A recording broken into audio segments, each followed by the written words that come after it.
Welcome to the Women Choosing Growth podcast, where we bring you practical advice and guidance on how to grow your business and achieve success in your entrepreneurial journey. We feature inspiring stories of success, challenges of growth, and lessons learned from women entrepreneurs, industry experts, and thought leaders who have been through the growing pains inevitable as an entrepreneur. Whether you are just getting started or are looking to scale up your business, our show is designed to provide you with the tools, resources, and community you need to grow your business. Join your host, Tina, a lifelong entrepreneur and business growth advisor, as we explore topics such as marketing, sales, finance, leadership, and personal growth, all tailored specifically to the needs of women entrepreneurs. So if you're ready to grow your business faster and smarter, and learn from the experiences of those who have traveled the growth path before you, then this podcast is for you. Thanks for tuning in, and let's get started. Welcome back, ladies. And today's guest, Trixie Castro, is the true definition of American dream, showing that hard work and perseverance does pay off. Today, Trixie has founded and invested in over 50 companies over the last couple decades. She has spanned multiple industries and is always looking for her next thing. Two of the most notable companies are Genesis Capital and Hudson and Marshall. But that's not how Trixie's story began. The daughter of a Cuban immigrant, her parents strove to give her a life that was better than their own. She learned all about entrepreneurial life in her childhood, but I promise you, it is not what you think, and definitely not in the traditional sense you might think from such a successful woman today. I will have Trixie share that childhood story, but I will share with you that the drive her parents instilled in her and her desire to have the same opportunities as others led her to start her own business at 14 whole years old, and it was called Trixie's Tutor Time. With funds from her business, Trixie was able to pay for registration fees and gear for soccer, where she continued to hone her competitiveness and build her drive. Instead of being upset that she didn't have the same resources as other children, Trixie turned it into an opportunity to better herself, a theme that has grown throughout her career and life. Trixie never took no for an answer, and that has led her to being a trailblazer in both real estate and finance industries. She's also taken those early life lessons and experience and dedicated herself to providing mentorship for young adults passionate about entering business fields that have historically been undeserved. In addition, she invests time into creating more widespread opportunities for children who aspire towards entrepreneurship. Trixie, I have so many questions for you that I know our listeners are dying to know as well. But first, I want to welcome you to our show. Thank you. Thank you so much for having me. I really want to dive into this childhood story because it is not, the successful woman that you are today, and even hearing about investing in 50 different companies is a lot, and you're young. So this really started from the childhood that you have. I would love for you to share what that looked like. No, absolutely. Thank you for having me. And, it's so interesting because, how sometimes you feel like you've lived so many lives, right? But there's this common thread. And I think for me, the sense of family, like for all of us, right? And that sense of, I have love from my family. I have love for my family. So what can I do, right? How can I add value in this world? I think that was very early already instilled through my parents, right? Them being so grateful for being in this country and willing to do whatever it took. So my mom, in order to improve our lives, took a job as essentially a live-in housekeeper caretaker. And so we lived in this wealthy family's home. That was my first exposure to banking and real estate. They too were immigrants from Italy when came with like 50 cents in their pocket. And he had made his money in banking. And so I was the kid. We moved there when I was 3 years old. I didn't realize that wasn't our home because they made it feel so right. They made it feel so good. And that was my first exposure that you could have better. And I remember thinking, wait, why do we live in the guest house and they live in that house? Sure. And I can't remember the answer my mom gave me. I'm sure it was very good and appropriate for my age. What I remember is that feeling of, no, I want that. How do I get that? And my mom says that, I used to beg her to let me go to work with him at the bank because I wanted to understand. So can you imagine a 4-year-old with like a Muppet Babies lunchbox, right? With this, like, this couple that didn't have children. So it was just, it was meant to be. The woman had Alzheimer's disease, and that's who my mom also helped take care of. And so we lived there until I was 14 years old. Wow. So I didn't know what it was like to have your own home, right? And I think that's part of why housing is so important to me, that everybody be given the opportunity to have a home. Doesn't matter if you rent, if you own, doesn't matter. It's just having that place that you can come back to, right? And so I've kind of been on this mission, apparently, that kind of evolved, where it was like, hey, let's create an environment where people can invest in real estate, whether that's me being the lender, i.e. Genesis Capital, or being the disposition arm and being able to acquire, sell the properties for people to acquire them, but really to educate a lot of the real estate community and those that are trying to enter the real estate community on how they too can participate, in providing them the data to do so, right? To be able to say, hey, here's what you need to analyze this and to make a solid investment. And I think having had the opportunity to do that created this desire to want to do it for others as well. And, here we go, 50 companies and counting later. But yeah, it started for sure as a big passion as a child, not even realizing it. So tell me briefly about this Trixie's tutoring. It sounds like you had a need and you needed money for some school sports, and you solved the problem by starting your own business?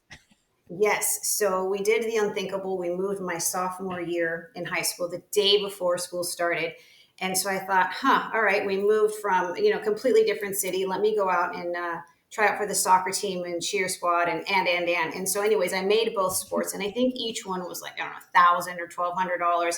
I didn't want to put that burden on my family. So I thought, let me earn this money, because that was big money, right? You're talking, $2,000. How was I going to come up with that at 14? Turns out at 14, you need a learner's permit. You need somebody to give you a ride. You need, all the different things. And I'm like, I don't have time. I have like 2 weeks. And so I have 2 younger sisters that are 10 and 11 years younger than myself.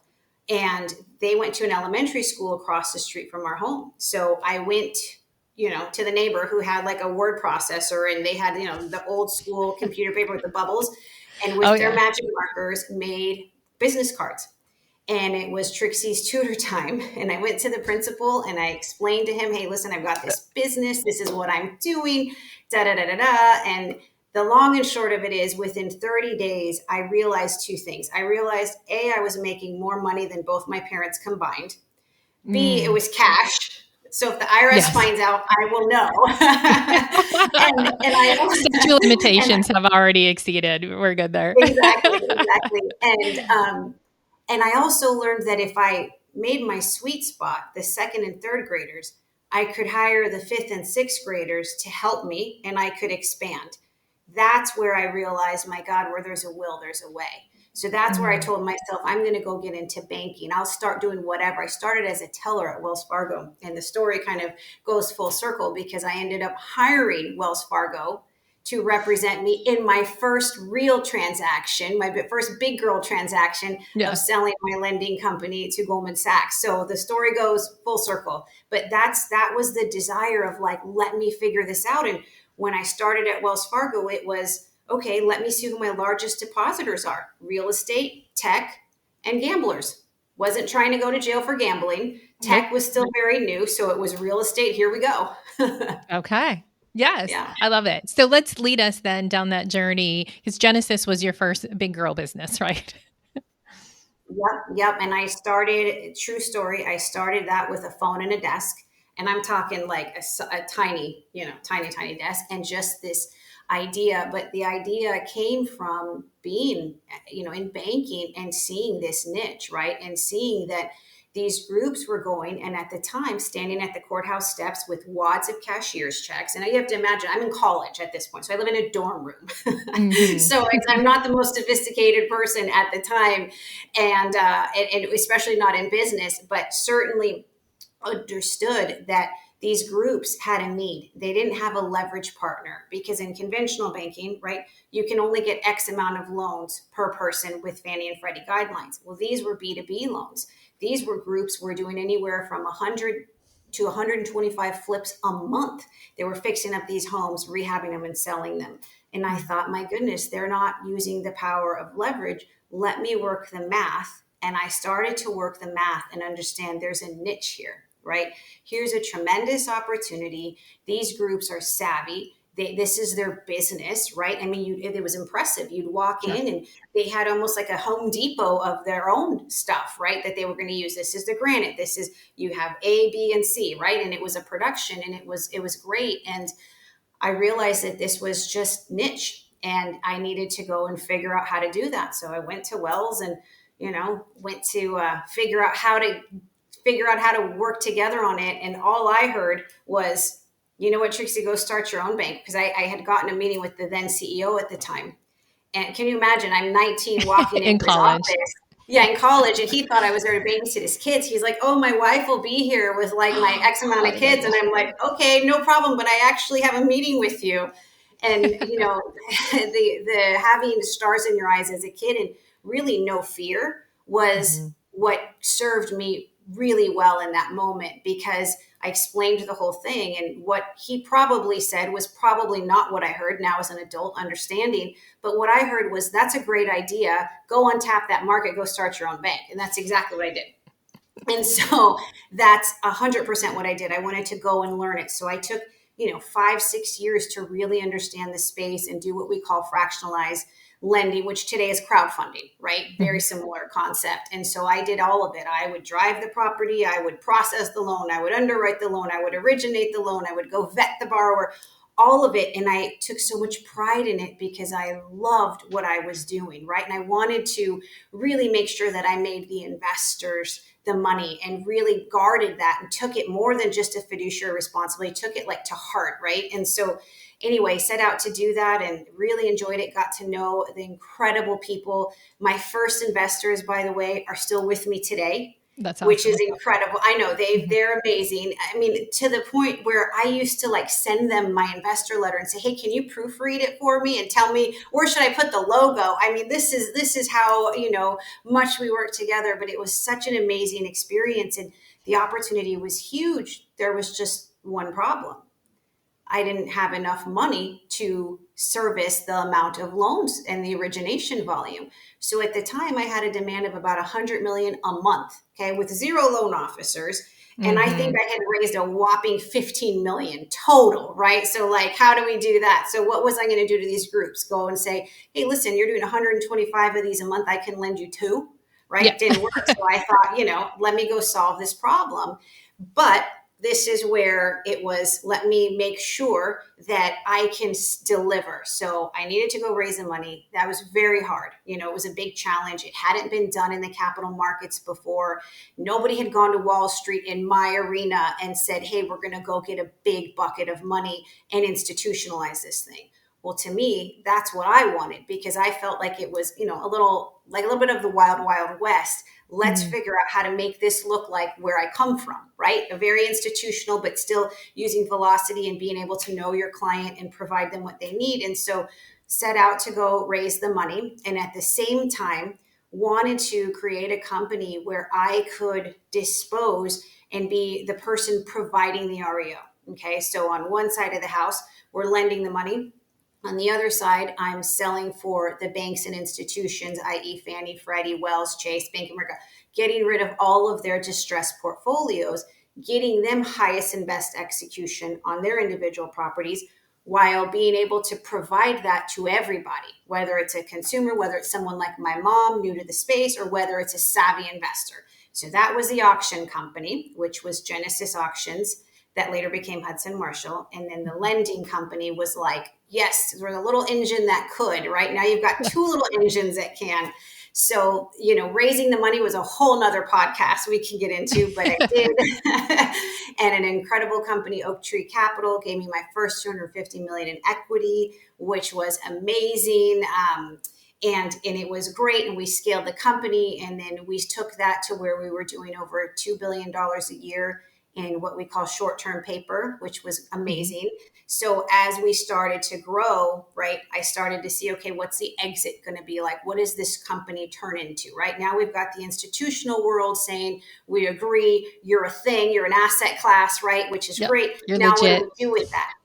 Yeah, exactly. So, and on the other side, it was, okay, how do we get there faster, right? Because there's a short window, and how do we bring more investor buyers to the platform? So there was a lot of growth and great opportunity to be able to kind of intersect the two worlds.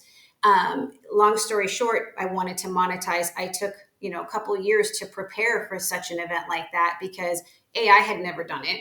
B, I wasn't even sure anybody would want to buy, anything that I had. So like, let me go figure that out. And I also wanted to make sure that we educated the industry, right? So that we could have an opportunity for others to come behind us, right? So we, in a way, were trailblazers so that others like us could also have these opportunities. So it was really important to set that up. And so ended up selling both within 9 months of each other, which was great. And it was an incredible experience, and definitely something that I wish someone had said to me, hey, here's what to expect. Here's what it's going to look like. So I hope to be able to do that for others as well. But it was an incredible experience. And then had a non-compete and non-this, do not pass go, do not collect $200. Exactly. Thanks for that. Now stop, right? Yeah, exactly. And it was like, wait, I've worked since I was 14. Like, wait, what do you want me to do? Like, to me, it wasn't about a monetization. It was, okay, I understand the game. This is how you keep score, right? Now I want to be able to create that path, not just for others, but also break that ceiling, right? And continue to provide a path forward and be able to help solve for housing crises and all of these things. So really started to understand and look into other businesses, other entrepreneurs, how I could align, how I could help, how I could be a part of it, right? Taking like the good business practices and in theory, being able to apply them across the board, but and helping others accomplish their dream and their vision, which has been an incredible experience. So I've been fortunate enough to have my own, like, built it from scratch, and this is my baby, right? And I'm so happy. And then also helping others with them, and both are so much fun and just an incredible passion of mine. It sounds like you had the story that some entrepreneurs have where they built something, they're like, I don't know if it's going to work or not, and then it blew up, and then you have to figure that out. Versus some others are like wanting their engine to go, but your engine blew up in a good way to the point where you had to go solve that problem and get other investors. And it turns out, at the end of the story, it was very good for you. But I know many people listening are in that, oh my gosh, that teeter totter of too much business can't quite handle it. So Yeah, yeah. no, and it's a scary kind of dance that you have to do, right? And so I always joke around that I must have abandonment issues because I didn't want my clients to leave me. So I was like, no, you can't leave because I don't have enough money to fund all of your loans. Let me find, ta-da, here's another company, and ta-da, like figure out a way to be able to keep all of the synergies going. But to your point, it is a big challenge in an area where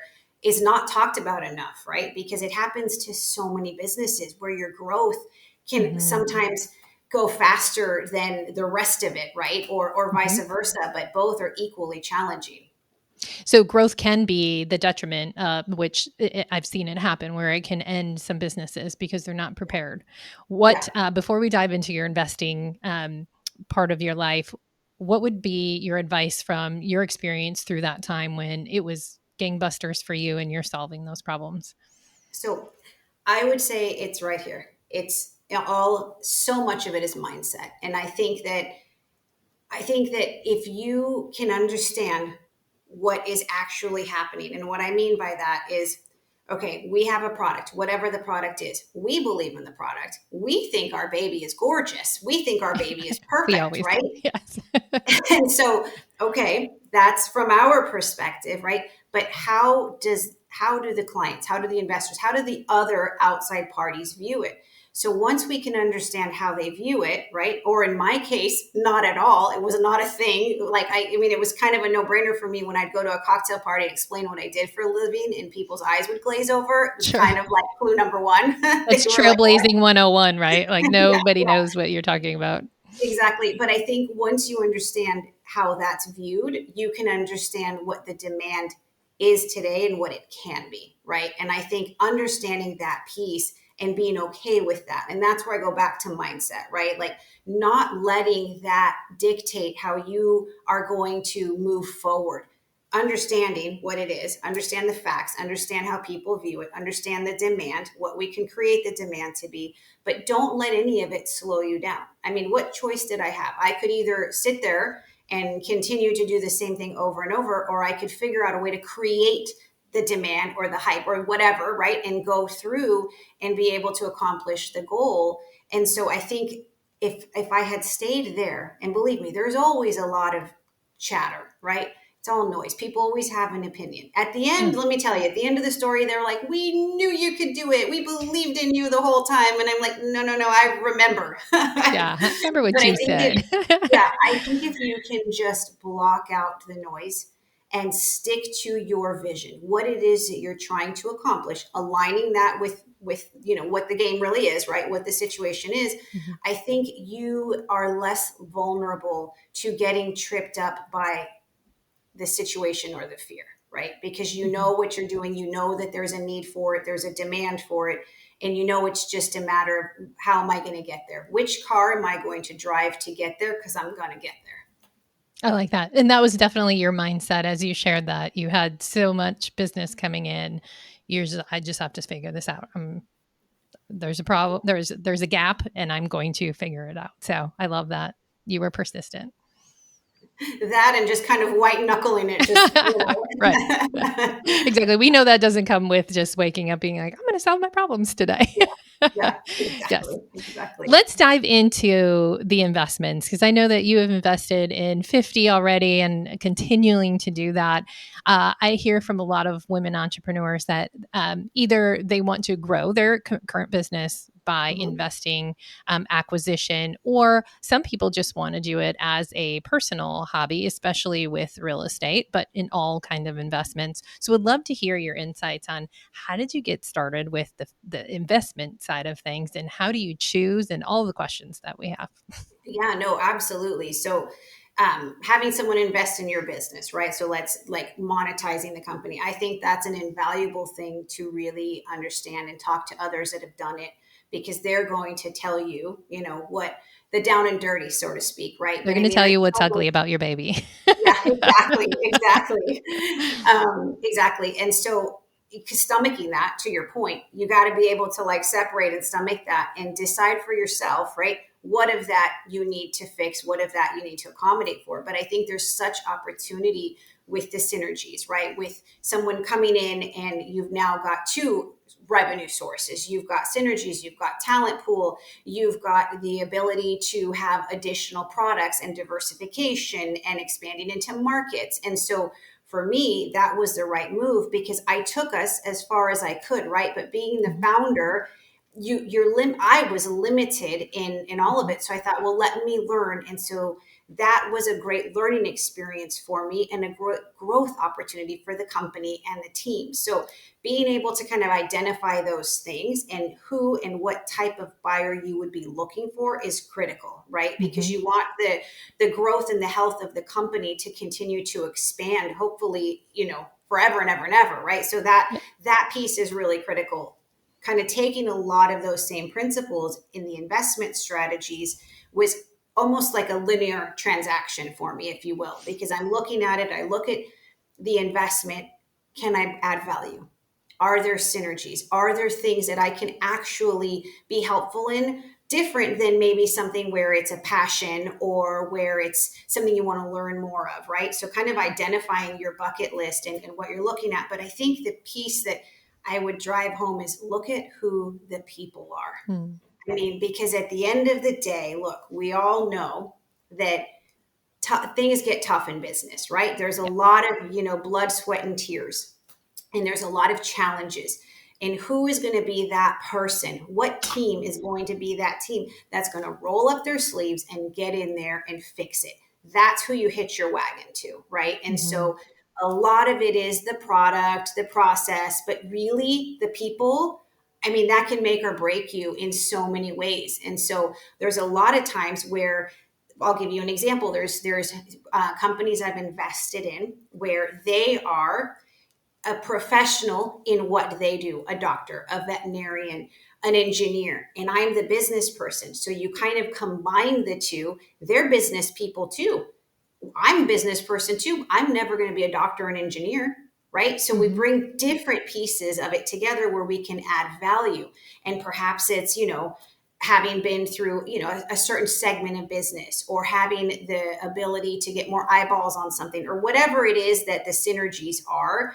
I really ask myself, can I add value, right? Because that's a different type of investment strategy. And to me, the fun in it is building it with the entrepreneur and understanding their vision, right?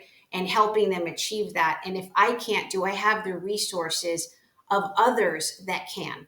Happy, like always knowing where my strengths and my challenges are, right? So if I can't do it, can someone else that I know or have access to? Because really one of the biggest challenges I had coming up was just access. I didn't have access to high net worth individuals. Okay. So I didn't have access to Wall Street per se. So it was figuring out how to do that. So if I can make another entrepreneur's life easier by connecting and making those, doesn't mean I necessarily have to invest, but that could be a completely different trajectory for their business at that point. So being able to really identify that for me is really important, along with all the other things, right? You want to look at your investment strategy as a whole. You want to be able to talk to, your people that you work with, your wealth managers, or however you do it. But to me, each investment stands on its own.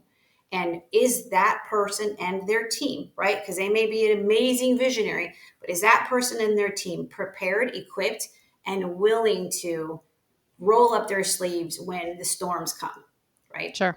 Those are things that I look at every single time. And that to me are really critical and also a lot of fun.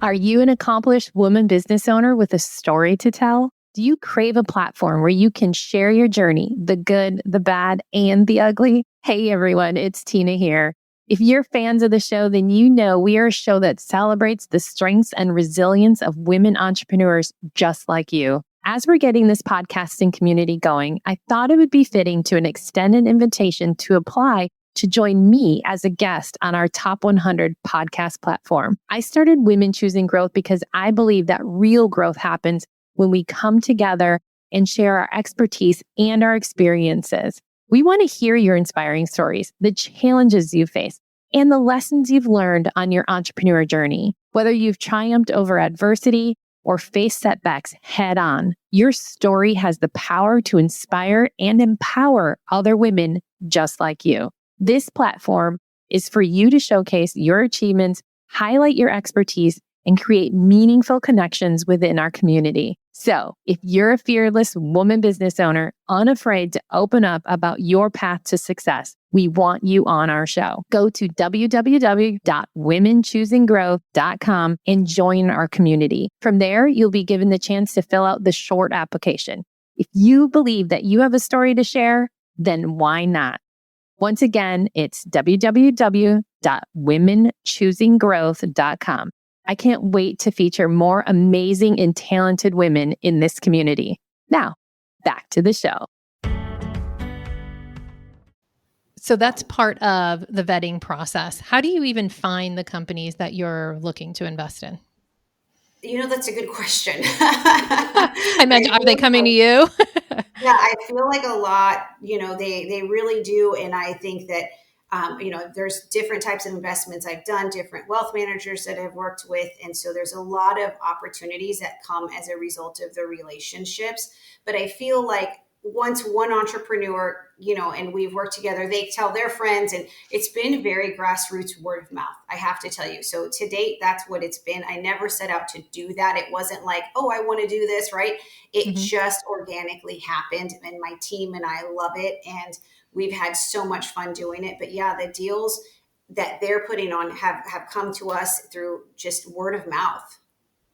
Okay. So when And someone is, oh, go ahead. Oh, no, sorry. I was saying we've seen a lot of deals, right? Yes. Well, I'd imagine you're turning some away too. You don't do all deals. One would hope. Right. When a company is coming to you looking for investor and actually probably more so your skills that you bring to the table, how do you determine what level of investment? Is that determined by them, or are you making that decision? Are you collaborating and deciding? Are you a 2% owner, or are you a 52% owner? How does that decision get made?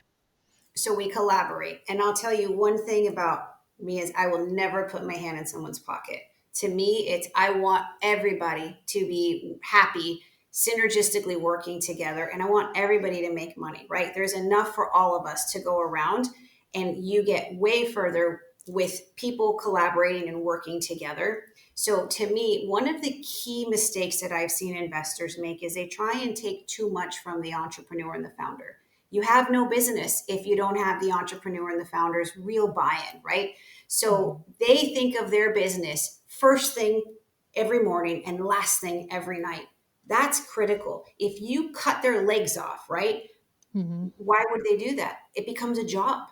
Now it becomes something that they're not, it's a task, right? It's now I have to do instead of I get to do, right? Yes. So being able to incentivize and have them working alongside, I put myself, I can't help it, in every single business leader's shoes. How would I feel? What is going to motivate me? Where am I going to feel like, hey, you're taking advantage or whatever? And I would never want to do that, right? Because then that's just going to end badly for everybody. And I think being very transparent and hearing what they're really wanting, because oftentimes they don't know. I didn't know. If you had asked me 10 years ago, I was just happy, to get to have an opportunity. And so I think that, kind of working through that together, right? Because I think that as some of what I call my entrepreneur leaders get tired because they're sitting that same battle every day, that same challenge, feels like you're hitting your head against a wall. They start to give more and more and more up. And I'm like, wait, stop, hold on. We don't need to give away the farm, right? That puts you at a disadvantage. And so there's times where maybe I'm not the right fit for the investment because I don't really add any value, right? Aside from like a check. But I can definitely introduce them to somebody or connect them with the right and almost help them negotiate, sit on their side of the table. And it's really important to me that everybody is aligned and that you're really working together. Otherwise, there is no business. And I think a lot of groups and investors that I've seen, they forget that because they think, oh, we can do it this way and this way. And, it's really easy to come in and say, here's a functioning thing. Let me improve upon it. Okay, that's amazing. But building something from nothing, that's a challenge. Having an idea and being able to put it on paper and execute and take the battles, and take all of the hits that come with it and lead a team there's got to be this level of almost revere in my mind for that entrepreneur because they're just missing a couple pieces, which usually boil down to access. It's usually that. It's access to knowing how to do something, knowing how to fix something, or a connection, right? A contact. So at least those were experiences that I had and have had and continue to, it's an ongoing thing, but that's something that to me is absolutely critical. Okay. And that makes perfect sense of all of what you had just said. It makes me think of Shark Tank and, some of the stories where like, no, if I don't get X%, I'm not doing the deal, which makes sense because you have to be able to add value, but also make sure that it grows without being I'm going to flip it in 5 years and get a X times my investment. That is not your intention, right. I'm assuming. Yeah, no, and I should bring up another point. It's got to make money, right? It has to be in a position where it's going to make money where it's worth it for everybody, right? And unfortunately, there are times where I've looked at businesses and had to have that conversation with the entrepreneur leader and say, hey, listen, let me walk you down what this looks like. It's not worth it. Like, retool it, right? Or however you want to, but I'll be honest with them and explain to them.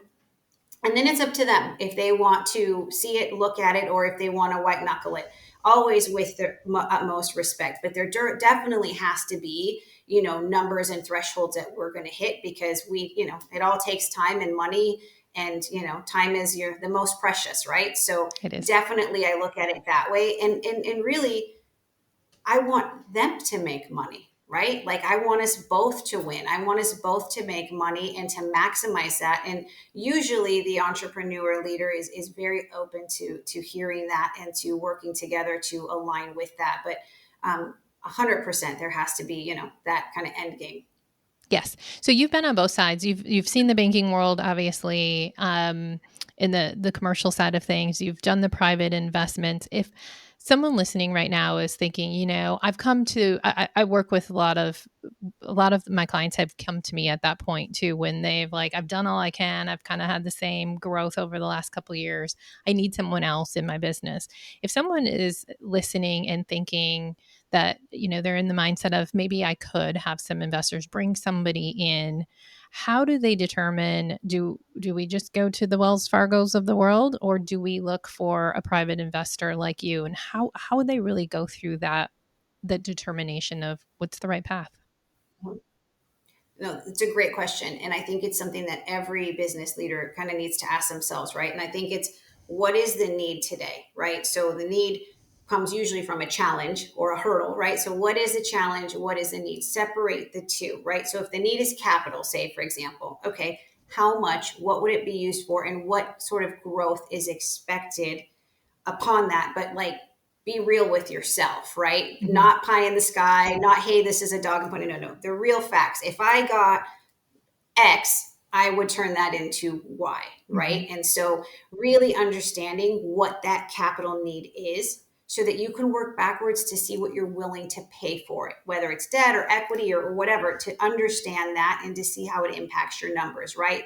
So the goal being to get the revenue up as high as you can and build a great company, but profit, continue really to build a great company. Exactly. And so you look at that piece and really identify it, because whoever is going to come on the other side of the table is always going to have what they want in mind, right? Mm-hmm. So then it becomes, okay, then it becomes that show. No, it needs to be what you need for the business, right? So if that's kind of one piece, right? If it's the business needs, introductions or connections or more clients or whatever the need is, identifying the need versus what it is that the issue is, right? So I'll give you an example. For me, one of the auction company, I needed to get the statements of work from the banks and institutions. Well, that took 2 to 3 years.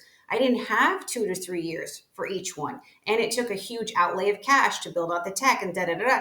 So I remember sitting down and thinking, okay, what is my need, right? Exactly what I'm talking about. What do I need? It wasn't that I needed an influx of cash. It was I needed to align with a group that already had these things in place where I could bring my talents, right? And hey, let's kind of light the world on fire together.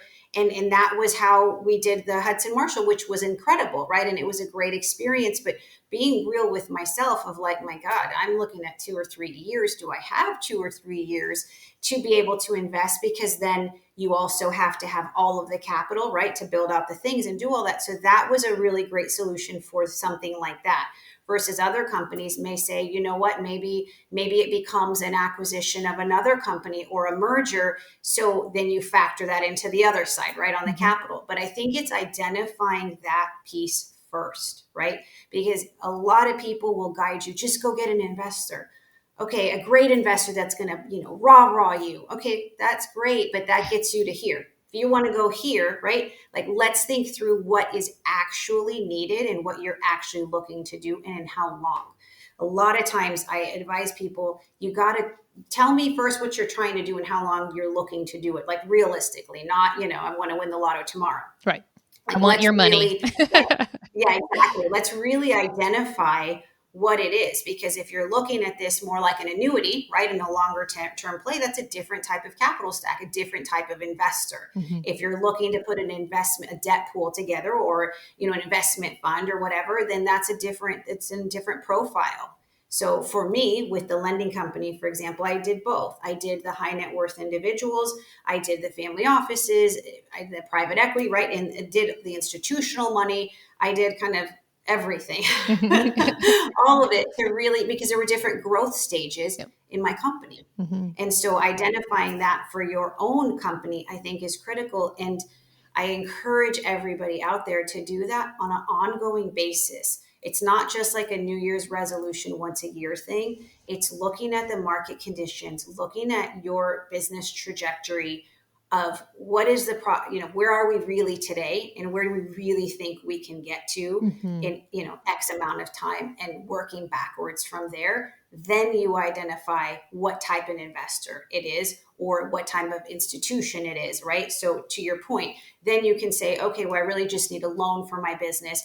I can go and get the best rates and, shop it this way. Sure. Or I need a big, chunk of cash, or a big, investment, but then maybe looking at it, but I also need introductions or marketing. And so maybe the profile of the investor is maybe somebody with a great marketing background that has a lot of experience and connections there, that's also looking to put money in play. Because I'll tell you, most investors are looking to move money all the time. So there's never a shortage. It's just getting the right one. And then, to that caveat, getting the right partner. And I encourage everybody to really know the person as best as you can, right? Mm-hmm. But really look at it like a marriage, because partnerships, when they go sideways, oh boy, do they go sideways, right? Well, and it is. Your And business is your baby. So your partner is literally right? your husband or wife. Right? Literally. Yeah. Exactly. And so take the time to get to know them as people, and see if you guys can play off of each other, and if it's synergistic, because you don't want to have spent all this time building your business and now be like, okay, I don't even want to go to work. I don't even want to do it because we're fighting and we're doing this. And you have no idea how many times I see that happen. And it breaks my heart, because Mm-hmm. it's just the values aren't aligned, the vision isn't aligned, and.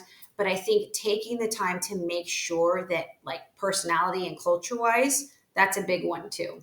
Yes, I would agree. There's a couple things that you said here that I want to reiterate. With you didn't quite say this part, but it's the ego. Like, you have to set your ego down, put it away, lock it in a closet when you're thinking about this investment, especially if it's your first business or you've grown it completely organically without partners. Because I think that's the biggest challenge, is thinking about bringing someone in when you've spent 10 years or whatever the time frame is of building something. So the first thing, you sort of mentioned it, but I will reiterate, to like put the ego away and then really think big. I encourage people all the time to think bigger. If you're not completely scared by the goals, you need to think bigger. And that's what I heard you say too. Like, what is really the possibilities? Because you're probably thinking here because of the capital that you have and the team that you have, and you're maybe inching it out a little bit for the 5-year, 10-year plan. But if someone isn't completely uncomfortable and stretched, I feel like they're doing themselves a disservice. So really building that vision of what could this look like? Find the gap you had mentioned of what it is that you need. Right? You could get there. It might take you 10 years, but if you had partners, if you had capital in either partnership or traditional lending, how much faster could you get to that goal, that ridiculous goal that you just set? And then Exactly. then once you decide that in your head, then you need to find the right partner. Then you may have to date a few people before you marry someone. Yeah, exactly. You may have to go through some miserable dinners or cocktails, and that's okay. You're dodging a bullet every time. But I agree with you 100%. And I think checking the ego at the door anytime you're looking to grow is really important to be able to know how to do, because the ego and the sense of ownership, the pride of ownership, will serve you well as you're in the battlefield, right? Mm-hmm. But when it comes to like the self-reflection of like, okay, where is my business really? and where are my challenges really? And are they a people challenge, a process challenge, a product challenge, a money? What is the challenge? And being real with yourself, not the fear part, right? But like this is what I really, the data. here's reality. Because I think sometimes we get so used to the pitch, right? The elevator pitch that's like, we make ourselves believe that. And so I'm constantly like telling, like, let's check ourselves. Is that really, right? Like, where are we really? And to your point, like, God, the sky's the limit. And I'm living proof of that. I mean, look, I was just happy to fund any loan, like for nobody ever, I never thought it was going to be billions of dollars of loans. And I didn't think that day one, but as it evolved, right? And as it grew, and as I saw the market opportunity, and as I learned, hey, as an entrepreneur, guess what? Use data. Don't just do this all the time, right? And go with your gut. I saw that. And then it was like, well, why can't I have that? Right? Just Why like the can't big I- house. I'm sure- Why don't we live in the big house? Why can't I have that? Right, exactly. And then what are they doing that I'm not? Right? And how do I learn that? Yes. I love it. Key part. Key. I think that definitely helps myself and those listening really align with if they are, everyone is in growth mode. So if they are really looking to grow beyond themselves and their own abilities and their own bank accounts, this was very invaluable. What would be your final last words for all the women listening? I would say to every woman out there, believe in yourself. And what I mean by that is actionable, believe in yourself, right? When the noise comes, when the chatter comes, don't doubt yourself. Don't for 1 second let that in. Take it, process it. All right, maybe there's some validity to A and B, but don't let it affect you, right? Use it to your own advantage, right? Okay, they just told me some, potential potholes. Let me go fill those. But don't let it get to you, right? Believe in yourself to know that it's very easy to come in and tell somebody, fix A, B, and C. It's not so easy to come in and build something, to have someone come tell you to fix A, B, and C. So believe in yourself and remember every day that you are that business. You are the business. The business is you. So you got to take care of you for the business to function. And that doesn't mean like, work, 2 hours a day. No, of course, we're all very driven women. But remember, you're the business, so you deserve to come first sometimes too. Yes, it's important.